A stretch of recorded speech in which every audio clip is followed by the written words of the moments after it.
Okay, great. So let's start by if you can introduce yourself, and then we go to the specifics. Hi, thanks for having me. My name is Sean Dougherty. I'm running for Congress in the United States, U.S. House of Representatives, so it's a federal office. And the district that I would serve is near San Francisco, so on the West Coast in California.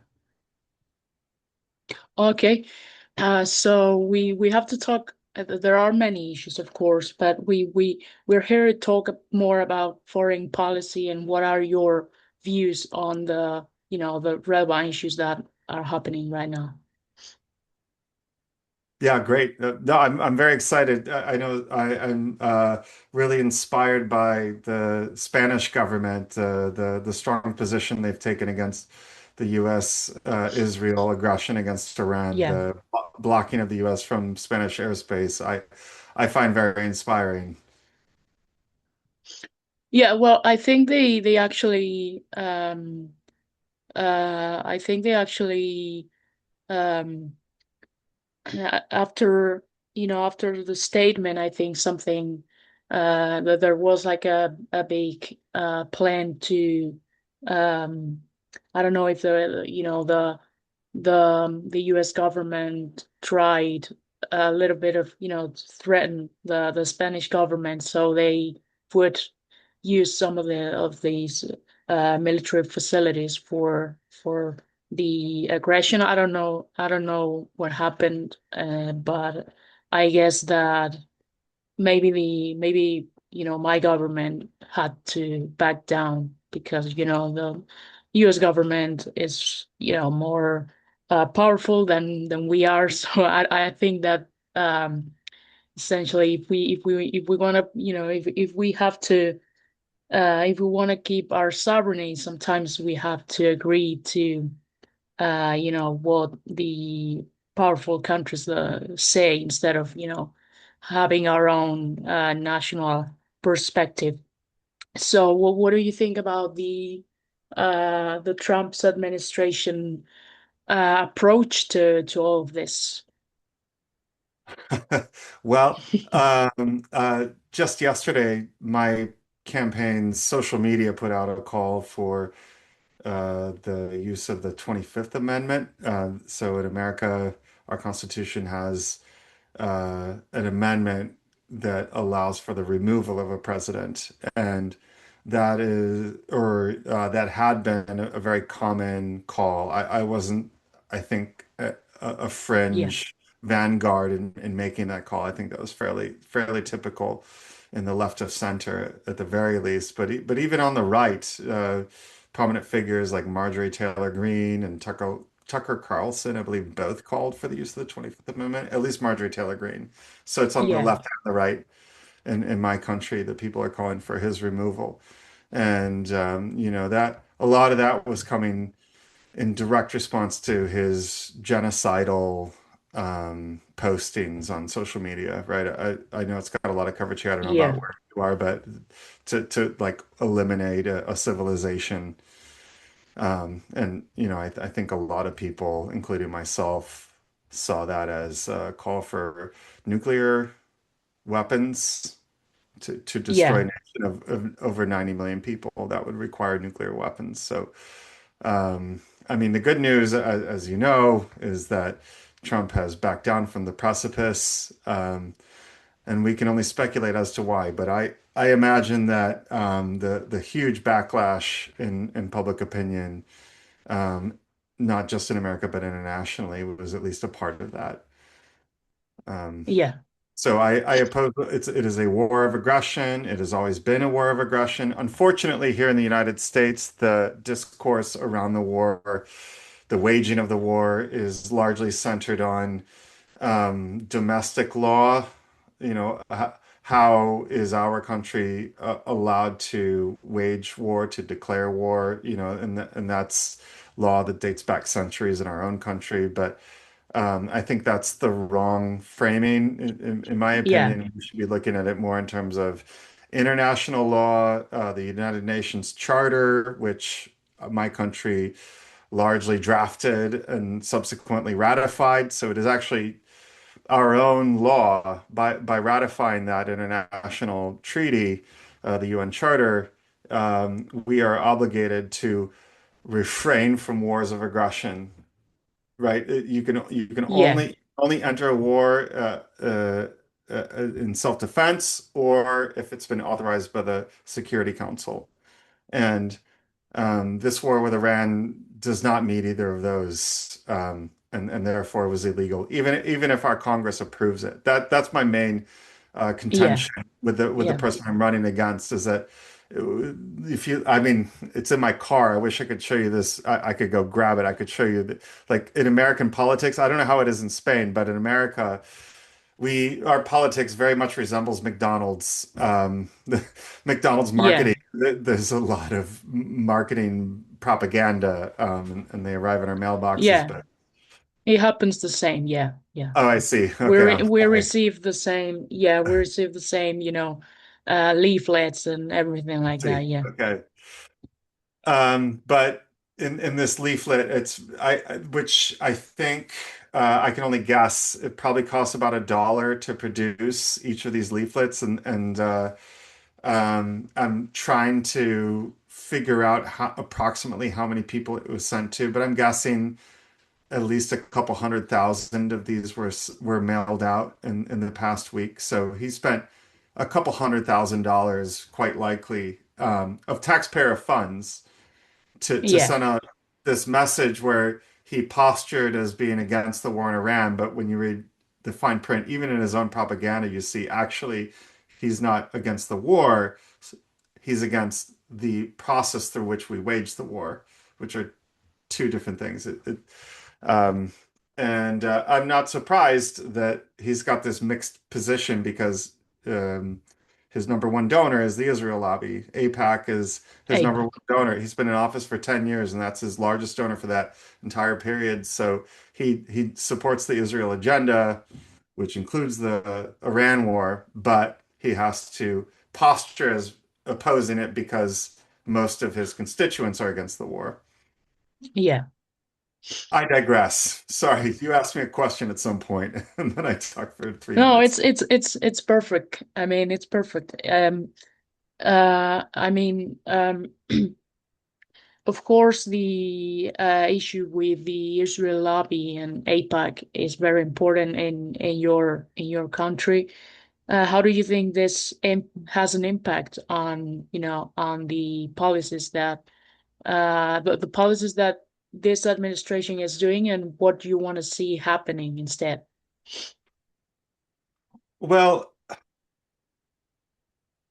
I see a lot of debate about whether the US controls Israel or Or it's the other way it's around. the other direction. Yeah. Yeah, there are some really smart people on either side of that issue. Yeah. And Yeah. I when I hear the argument made on either side, I find them both very convincing. So Yeah, out of happens to me too. out of ignorance and my own limitations, I take kind of a halfway position. I think that the U.S. does use Israel in a number of ways to commit heinous acts that the U.S. doesn't want to be directly associated with Yeah. itself to save its own reputation. But then on the other hand, I think that Israel really is. This genocidal apartheid state, a colony created by Britain and then ultimately adopted by the United States, and it is actually buying our politicians.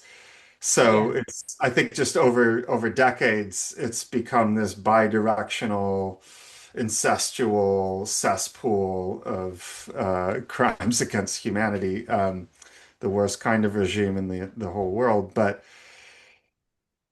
they, it's, I, as a person running for office, am primarily focused on the direction of Israel influencing U.S. officials. That's what I would like to stop.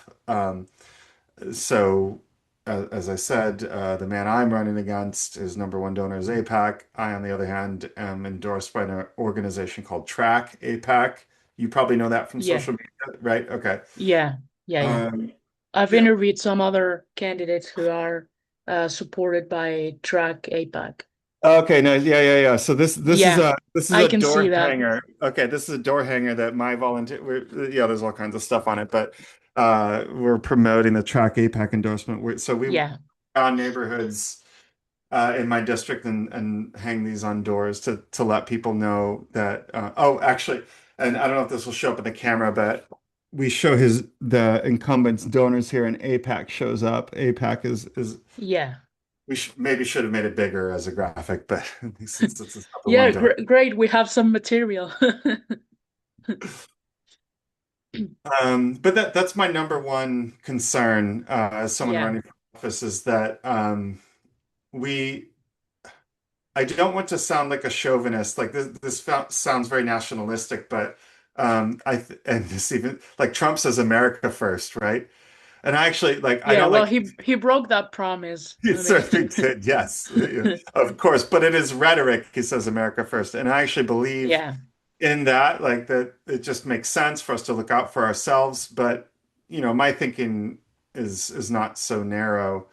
I think that we should treat the people outside of our borders just as well as we treat the people inside our borders, and we should, for that matter, we should treat the people inside our borders much better. They should all have health care, for example, and Yeah. free access to education through PhD level and postgraduate, whatever. And um, sorry, I was getting ranty. I started getting angry. The injustice in my country makes me very angry.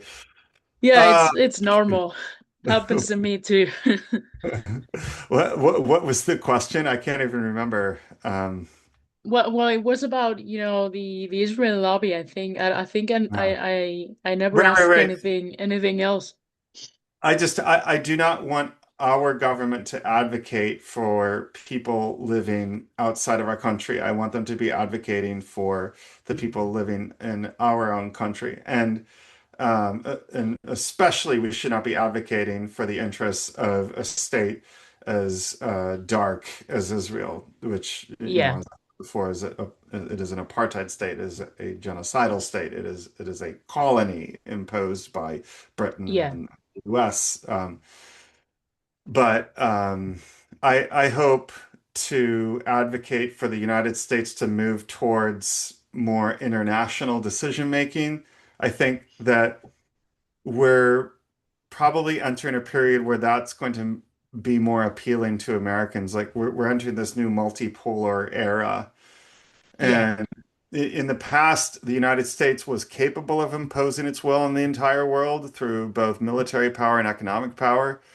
We no longer have that power in either of those two dimensions. So um, I'm hoping that I can make rational appeals to the people living in this country that we just accept these new limitations. Even though this entire era, like even when we were the global hegemon, I still thought it was immoral for us to impose our will on other countries. Now Yeah. I'm not making a moral argument. Now I'm making a much more practical argument rooted in the limitations that this country now has. Like we cannot rule the world economically or militarily. So let's accept that and let's stop bullying.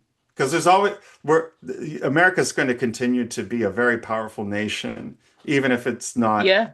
hegemon.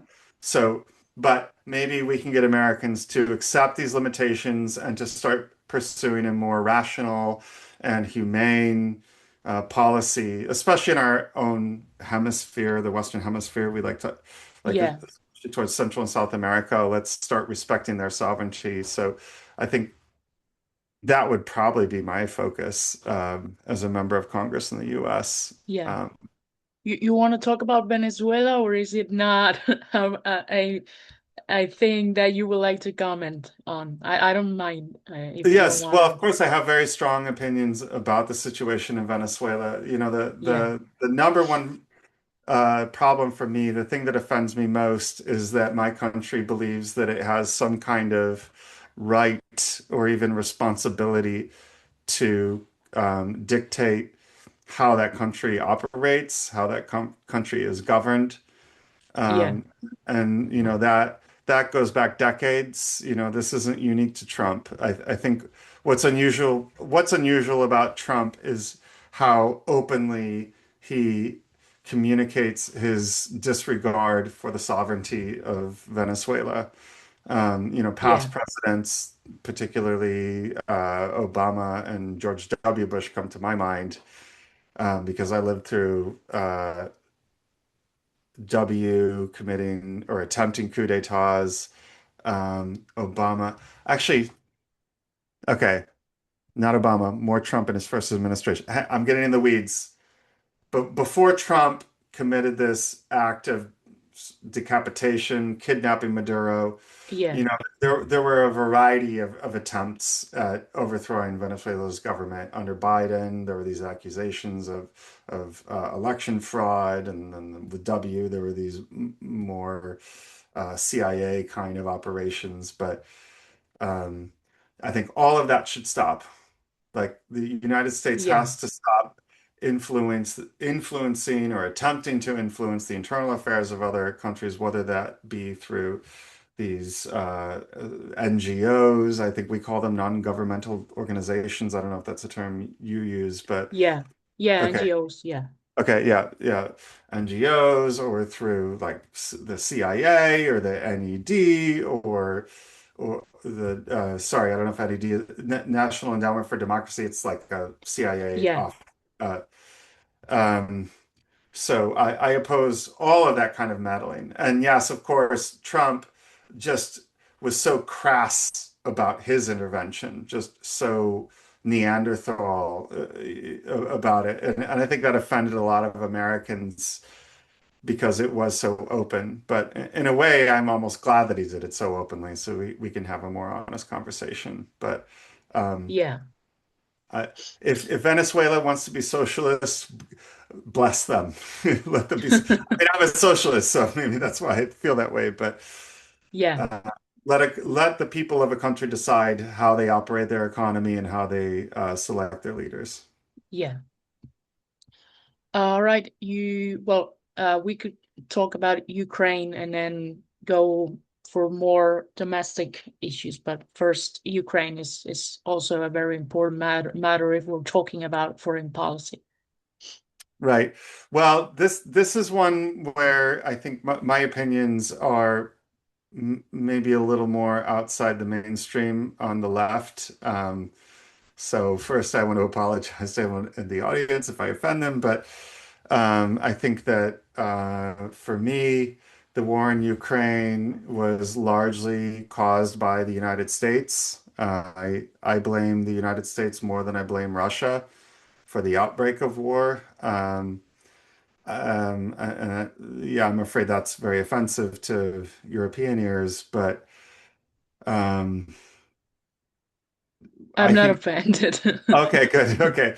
Uh, I think that my country promised Russia that we would not expand our military presence Yeah. eastward. And I think that's actually very well documented. I'm not out on a limb on saying that. Yeah, I know. I know. It was in 1994, I guess that the US promised that. Yeah. and that is in a number of declassified documents coming from the United States government, Yeah. European governments, Russia. So like, yeah, it's just a matter of fact that we promised not, we being the US, the US promised not to expand its military presence eastward towards Russia's border. And so when the George W. Bush administration extended a NATO invitation to Ukraine in 2008, a lot of people, high-level government officials in Europe and the United States were ringing the alarm bell saying like this is going to lead to war. And Yeah. I think we wanted that war, frankly. I think we knew what we were doing. And there was the escalation of our support for an overthrow of the Ukrainian government in 2014. Um, And I think we were building toward that war. And I think we overestimated our military and economic power. Um, we had thought that in 2022, when Russia did finally invade, as I think we wanted them to, we had thought that we could crush Yeah. them economically through sanctions. That failed.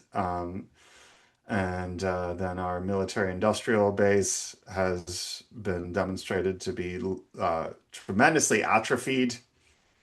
Yeah. So we ultimately, I think, were humiliated in the United States military, and as an extension, the EU were humiliated in the Ukraine war. And I don't want to excuse Russia's invasion. Like that's not okay. I refuse to believe that that Yeah. was the only path forward for Russia. But I also think that they took that act in a fairly rational way, like given the circumstances, given that they were under threat from the United States. So that's my take on Ukraine. I'm glad you're not offended. I feel like this is No, no, it actually, it's kind of close to what I also think. I do not think that I think that Russia did what they had to do, but that's probably not the best thing that I should say. But we could uh, talk about that more on a different episode. But no, yeah, I yeah. think I think there are some people I greatly respect who share your position on that, and I'm very close to that. Yeah. Yeah, you are. I'm surprised that you're the most left-wing candidate. I think this is like what the left should be doing is to, not support this NATO intermission in Ukraine, but I will rather not say anything else on this specific video. Um, but yeah, I participate in a program of anti-imperialist thinkers, and if if you want to see the thing is that it's in Spanish, but if you want to see my positions on the global scale, maybe too radical, maybe uh, too on the Marxist Leninist side of things, but Mm. I try to be as neutral as possible when I interview candidates from across the spectrum. I don't think that it's I think that's possible to have like my own ideas, but also to listen to other perspectives. And that's very important to me, to let everyone, tell their story as they think it is. Even if I don't agree or I agree less or whatever, it's important to that we listen to each other. Moving on to something more domestic. Of course, we got to talk about ICE and immigration reform and how are these things, making an impact on the American people. Right. So ICE is an institution that was only invented very recently as part of the George W. Bush administration's war on terror.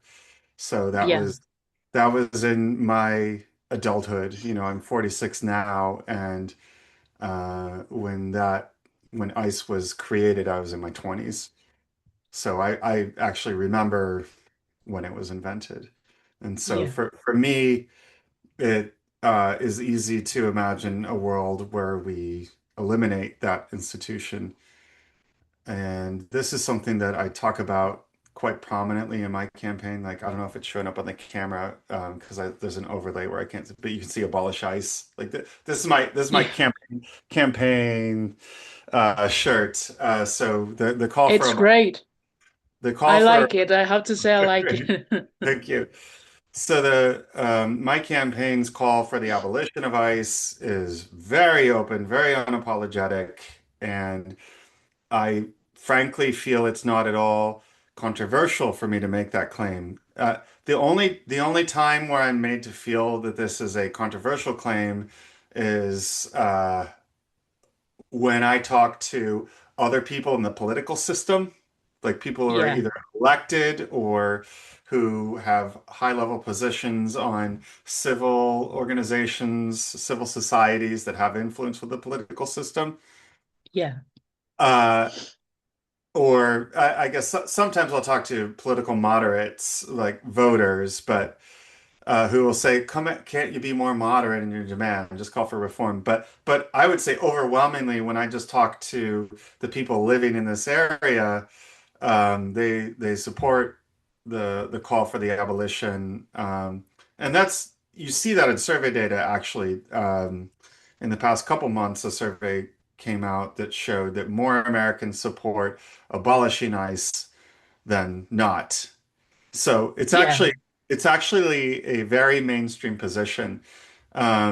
There's a lot in our media that I think tries to shape this position, tries to portray it as being radical, as being fringe or extremist, but it's actually not. It's actually what most Americans believe. yeah, I think that it's for a variety of reasons. One reason, probably the biggest reason in my experience as to why it is so mainstream, is that when we saw two white activists in Minnesota get killed, yeah, they're protesters or legal observers or whatever, but they were dissenters, right? Dissenters, and they were murdered by ICE. I think that's when it just became mainstream to oppose ICE. yeah, But I think that the opposition to ICE, the call for the abolition of ICE, goes back years. Actually, just last week, I showed a documentary as part of my campaign. We showed a documentary that was about the Abolish ICE movement, and that documentary was made before Trump's second administration. So there's this movement to abolish ICE that's been around for years. Um, yeah, it was started by the undocumented people or family members of undocumented people who could see what a monstrosity this system is. But um, between those two, like I was talking about how it started and where it is now, how it became mainstream now. But in between that, there was a lot of conversation for years about the excesses of ICE, the evils of ICE when we saw ICE separating children from their parents. And that's ultimately what this approach to immigration gives you. It yeah, involves going after families and from all families who are working and in many cases separating their young children from them. And so to me personally, that's how I mostly think of this. I think of it in that very simple moral framing. As a father of a 3-year-old, I think of every family as being like my own family, and so I want to stop that kind of treatment of families. And so yeah, to me, immigration is something that can be easily solved or dealt with using paperwork. I want to make it easy for people to work here legally. Um, and I want to create less mass migration. I think that my government is creating mass migration through its interventions in Central and South America, whether militarily or through the CIA or through economic sanctions or through even additional means. So we're destabilizing these countries to our south, and I think that it benefits our economic elites to have that underclass of workers who aren't protected by any law and who can be yeah. paid slave wages with no recourse. And that was a bunch of spew. Sorry. Do you No, have any? it's perfect. No, actually, I wrote and because I interviewed some people from Minnesota. I didn't publish the interviews because I don't think that was the best moment to to publish the face of people who were, in that specific moment.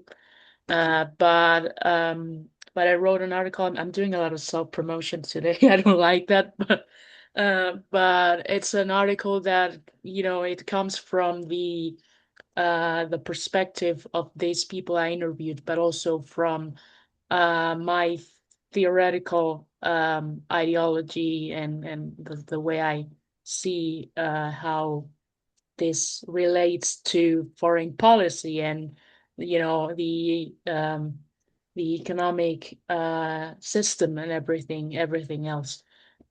But the I guess the last thing that we should be analyzing is the impact in your area, in your specific communities, and the district you want to represent, and Congress.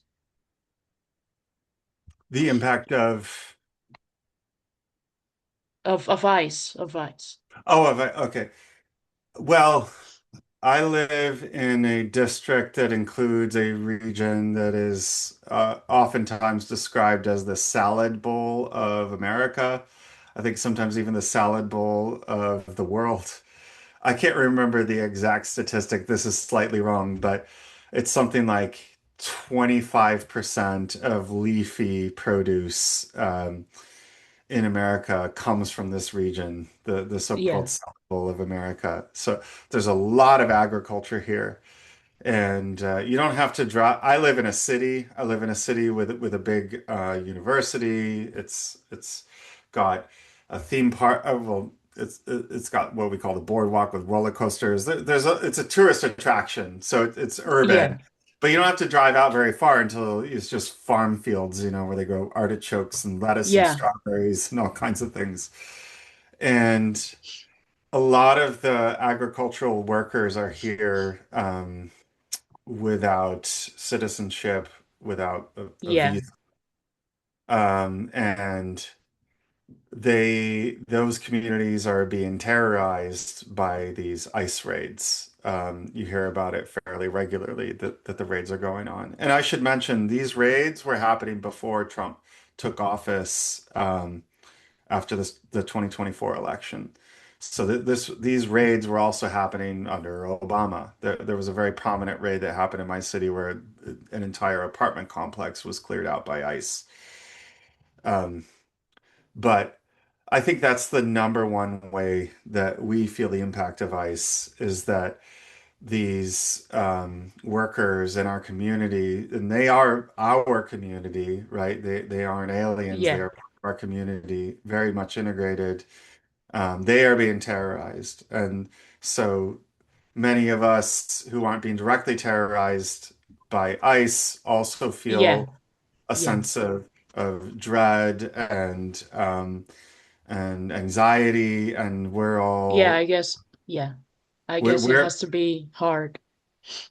we're furious, we're fearful, we feel so many negative emotions, and we've been organizing to protect our community members who are being targeted by ICE. We've got the Yeah, whistles. In other ways, we've got a variety of mechanisms to try to protect them. So I think in a way we're all being terrorized. Whether or not we believe that we will be put in detention centers, we feel terrorized, and it feels like yeah, it's an occupying army, even if it's not coming after us individually. We all feel targeted in some way. We feel yeah, under occupation. I don't want to say occupation. That I feel like I'm overstating it. Because occupation makes me think of Palestine, and we're not suffering that same level of brutality, but it does feel like there's this foreign power being yeah. imposed. It's like, there are levels of occupation that you can. I There's just don't want to disrespect the people of Palestine in saying Yeah, that. yeah, yeah. That's cool. It's okay. Well, I think we only have like 3 minutes, if I'm not mistaken. Yeah, 3 minutes. So in 3 minutes, if you want to, take this 3 minutes um, to make a conclusion of what we've been talking about. Yeah, well, I'm an anti-imperialist candidate. I'm running against a man who's in office not because of his own merits, but because of who his father is or was. His father was CIA director. And the incumbent, the first vote he ever made on foreign policy was in support of settlements in the West Bank. He's a Zionist through and through. Yeah, Um, and the good news is that here in America, a lot of these Zionists are starting to pay a price in elections. Their financial support by the Israel lobby is becoming very easy to discover, and it's hurting them yeah, substantially. So I think that I think it's going to take several election cycles to play out, but there are started to be consequences, and these Zionists are starting to be removed. I don't know if I'm going to be the one who removes the Zionists in my seat, the seat representing me, but I think it's inevitable. I think it's just a couple election cycles away because he can never run away from his support for the genocide. Every dollar that went to Israel yeah, after October 7th, he voted for.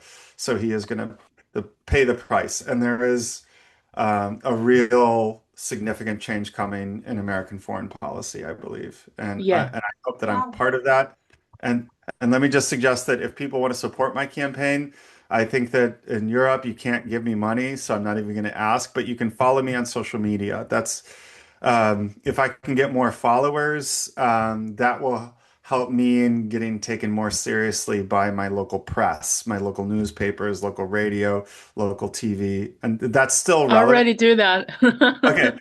great. But that's already like that helps me because the older people who vote in much higher numbers here pay Yeah, attention to those legacy media outlets. So people like you can help me in a very real way by just following our social media accounts to boost those numbers so my voice yeah. gets heard more.